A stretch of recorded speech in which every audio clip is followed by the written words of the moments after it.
दोस्तों रिसेंटली पहलगाम के अंदर अटैक हुआ 22 अप्रैल को और 26 लोगों की मौत उसके अंदर हुई है। आप लोगों ने एक बात गौर की है कि जो अटैकर्स थे, टेररिस्ट थे, उन्होंने धर्म पूछकर जो है लोगों को मारा है। पता है आप लोगों को क्या इंटेंशन है इसका इंटेंशन ये है कि भारत के अंदर हिंदू और मुस्लिम जो है इनको आपस में लड़ाया जाए। क्योंकि ये बात जब पूछी गई कि आप किस धर्म से है और कलमा पढ़ने के लिए कहा गया और जिस व्यक्ति ने कलमा नहीं पढ़ा उसकी गोली मार दी गई और ये कह भी दिया गया कि मोदी को जाकर बता देना। ये किस चीज की ओर इंडिकेशन करता है?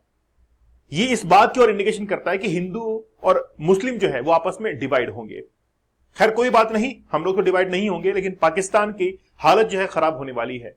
जैसे ही घटनाक्रम हुआ उसके बाद में भारत की तरफ से 5 महत्वपूर्ण फैसले लिए गए। उनमें से एक सबसे महत्वपूर्ण फैसला यह था कि भारत सिंधु नदी जल समझौता जो कि 1960 के अंदर हुआ था, इंडस वाटर ट्रीटी हुई थी और उसमें मध्यस्थता की गई थी वर्ल्ड बैंक के द्वारा, और भारत और पाकिस्तान ने डिसाइड किया था कि हम लोग सिंधु नदी और इसकी जो ट्राइब्यूटरीज हैं इसके पानी को हम लोग आपस में डिवाइड कर लेंगे। जैसे ही ये डिवाइडेशन का प्रोसेस शुरू हुआ उसके बाद से लेकर अब तक कभी भी भारत ने पानी नहीं रोका है। लेकिन जैसे ही पहलगाम का अटैक हुआ है उसके बाद में भारत ने पाकिस्तान को जाने वाला जो पानी है इसको रोक दिया है। बड़ा विस्तार से बात करेंगे, लेकिन पाकिस्तान ने अब चाइना को गुहार लगाई है। चाइना के पास में वो गया है क्योंकि उसके पास में केवल एकमात्र एक सॉल्यूशन है कि वो चाइना से बात करे और चाइना बराबर साथ देगा पाकिस्तान का। तो रिसेंटली पाकिस्तान जो है चाइना के पास में गया और ये कहा है कि जिस तरीके से सिंधु नदी जो है उसका पानी हमारे लिए रोका गया है, आप भी ब्रह्मपुत्र रिवर को उसका पानी जो है रोक दीजिए भारत के लिए।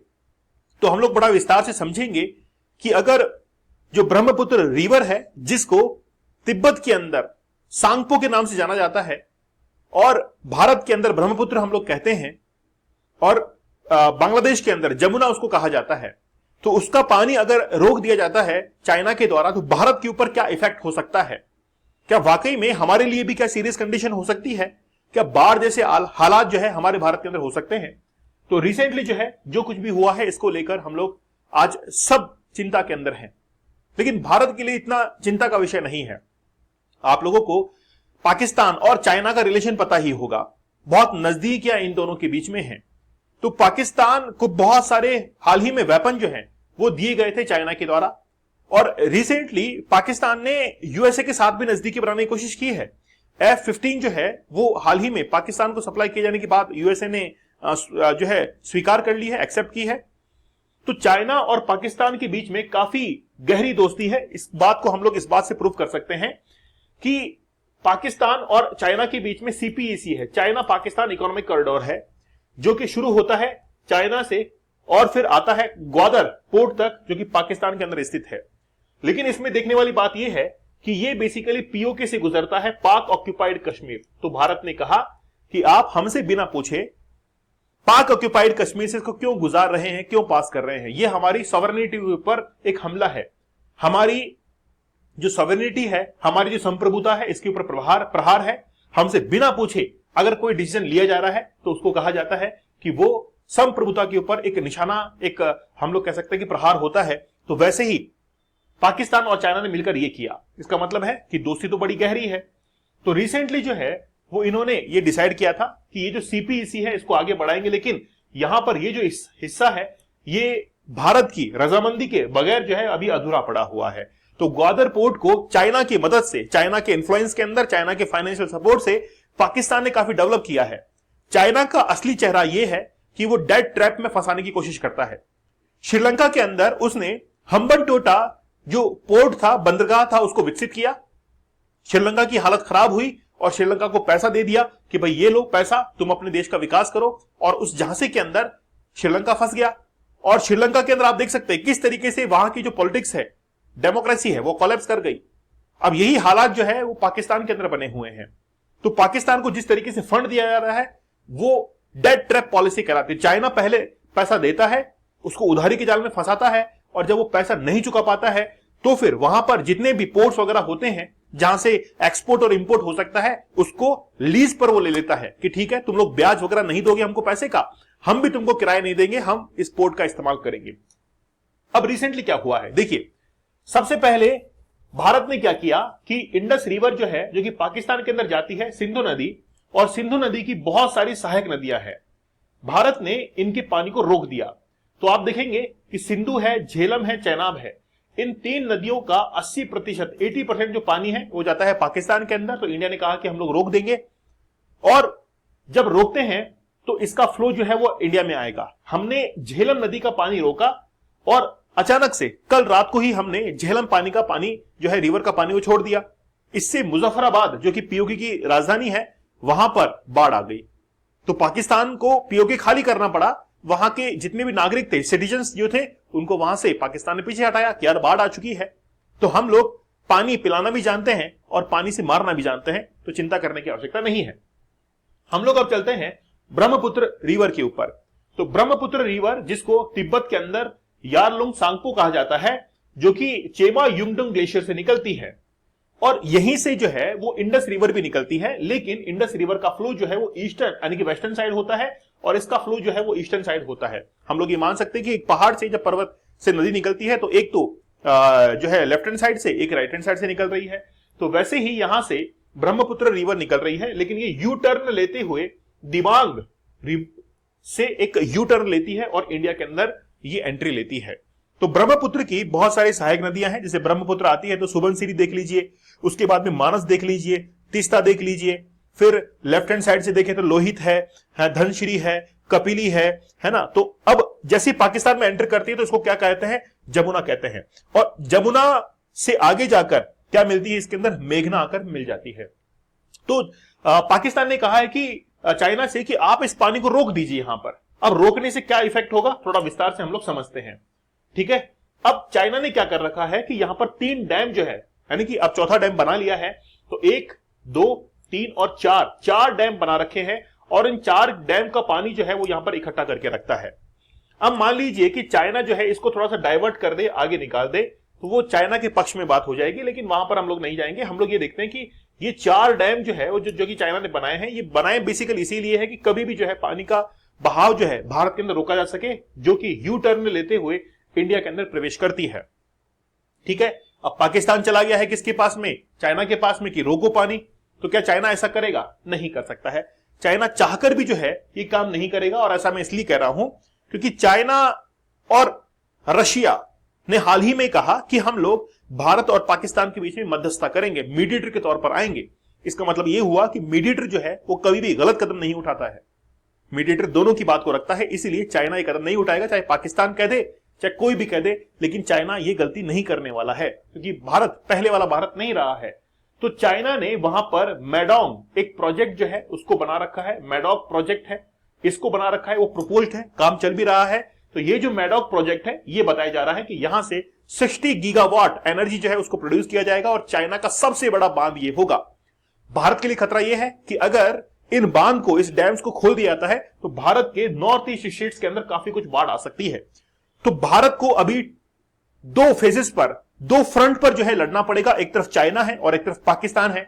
दोनों फ्रंट पर जो है वो किसको लड़ना है, आज भारत को लड़ना है। तो कैसे हम लोग लड़ सकते हैं, सबसे पहली बात तो ये है कि लगभग 60 to 80% इसका बहाव जो है ब्रह्मपुत्र का वो इंडिया के अंदर है। तो अप स्ट्रीम के अंदर चाइना है और फिर डाउन स्ट्रीम के अंदर इंडिया है।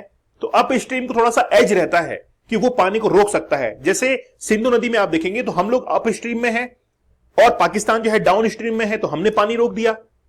और पाकिस्तान के अंदर देखिए जितने भी बांध थे, मंगला बांध है वो आज बिल्कुल वहां पर पानी भी नहीं पहुंच रहा है। तो वैसे ही जो है आज इंडिया भी डाउन स्ट्रीम के अंदर है और चाइना ये कोशिश करेगा, अगर पाकिस्तान की वो बात मानता है कि वो पानी जो है रोक सकता है, इससे भारत के नॉर्थ ईस्ट जो स्टेट्स है वहां पर हालात कुछ ऐसे बन सकते हैं। जैसे असम है, अरुणाचल प्रदेश में जल संकट हो सकता है, वहां पे खेती, मछली पालन, घरेलू जल आपूर्ति जो है उस पर असर हो सकता है। साथ ही में बाढ़ और सूखे के हालात जो है नॉर्थ ईस्ट स्टेट्स के अंदर बन सकते हैं।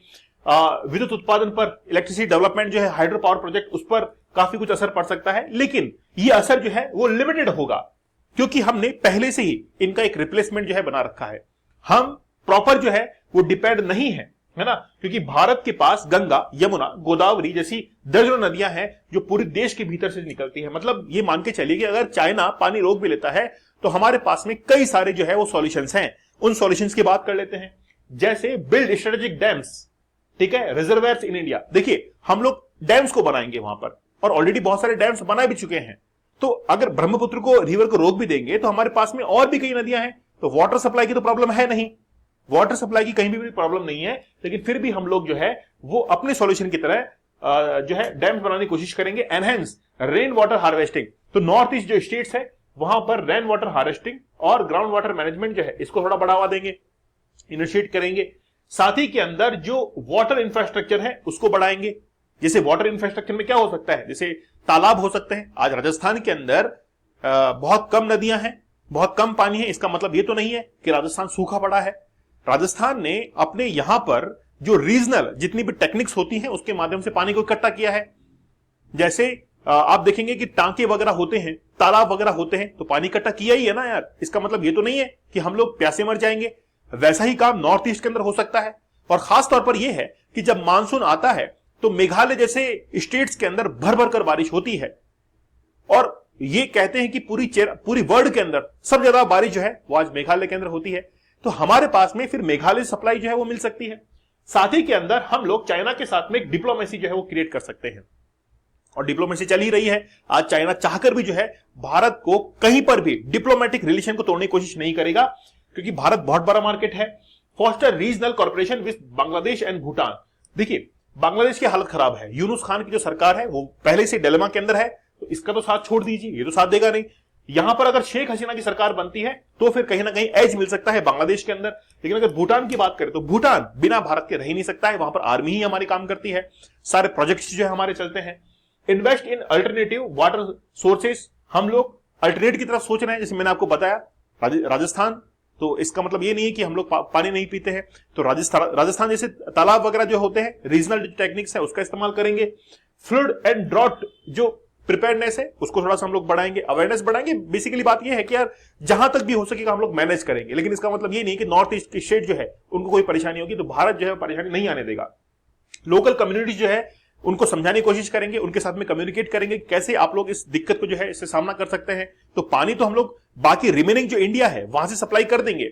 और खासतौर पर बिजली, देखिए हमारे पास में किसी चीज की कमी नहीं है, हमारे पास में जो नेचुरल रिसोर्सेज हैं वो बहुत भर के हैं, इसमें कोई भी जो है संदेह नहीं है। साथ ही के अंदर डाइवर्सिफाई इकोनॉमिक डिपेंडेंस, तो हमको इकोनॉमिक डिपेंडेंस है इसको बहुत डाइवर्सिफाइड करना पड़ेगा। जैसे मान लीजिए कि एक इंसान है, उसकी इनकम एक सैलरी से होती है, लेकिन सैलरी से काम नहीं चल रहा है, इसलिए वो अपनी इनकम को डाइवर्सिफाइड करेगा। वो क्या करेगा, एक रेस्टोरेंट खोल लेगा, शाम को टीचर यानी कि वो पढ़ाएगा, जैसे हम लोग भी पढ़ाते हैं, तो पढ़ाएगा वो, तो एक्स्ट्रा इनकम जो है जनरेट कर सकता है। तो नॉर्थ ईस्ट स्टेट्स है वहां पर डाइवर्सिफाइड करना पड़ेगा इकोनॉमिक डिपेंडेंसी को। तो हम लोग, हमारे पास में बहुत सारे हथियार है। तो पाकिस्तान की बात जो है चाइना नहीं मानने वाला है, चाइना अपने हिसाब से काम करेगा। और ब्रह्मपुत्र रिवर को जहां तक रोकने की बात है, तो चाइना भले ही डैम बना चुका हो, लेकिन आज उनकी कैपेसिटी इतनी नहीं है कि लगातार उस पानी को रोक कर रख सके।